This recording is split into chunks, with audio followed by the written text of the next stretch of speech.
Wendell? Yes, sir. My name is Rhett Smith, and I'm an independent producer here in San Antonio with Public Access Television. And I was talking to a gentleman, and he said that the Austin organization is really kind of headquarters as far as the child abuse here. Right. We're the state office for the Prevent Child Abuse America and here in Texas.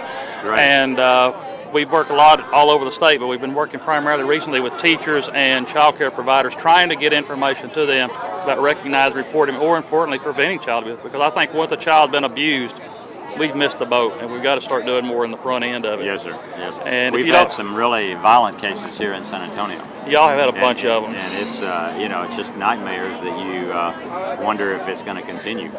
You know, and unfortunately, when we saw the economy get worse, the more stress on the families, there was a definite increase in the number of kids being abused. Not only an increase in the number, but the severity of the abuse went up because parents were at a higher stress level, and they were ending up taking that on their kids. And San Antonio has had some, but it's all across the state.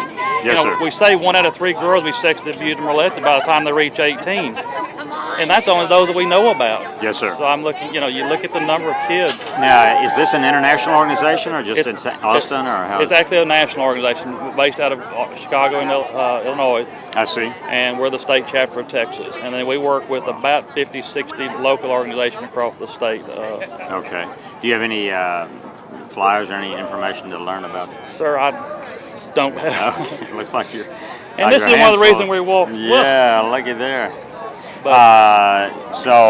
You said you're primarily reaching out to school districts, or school districts and teacher, child care providers and all, and we've done a number of them here in San Antonio. Matter of fact, working with San Antonio ISD and Northeast ISD. I see. Trying to get some teachers. What about the?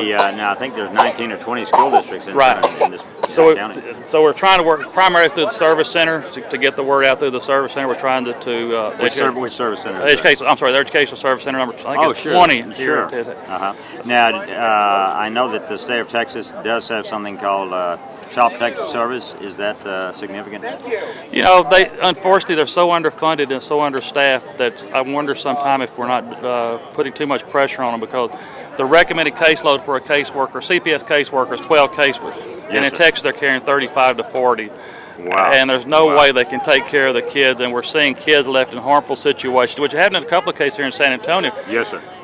CPS went and investigated, thought there might have been something, but the child was left in the home, and then eventually the child ended up dead. And so, those were really troubling. So I think we're going to have to get the funding back up. But unfortunately, if you don't know, like the governor, speaker, and the lieutenant governor sent a memo to each state agency to cut their budget by 10%. Yes. If they're already underfunded, they're going to cut Child Protective Service by 10%. Right. Wow. Wow. Which, unfortunately, what they did, the department did, was cut most of the child abuse prevention funds, because they're mandated to do child abuse investigation. Right. But the prevention part was not mandated, so we're seeing those funds cut, which I think will eventually lead to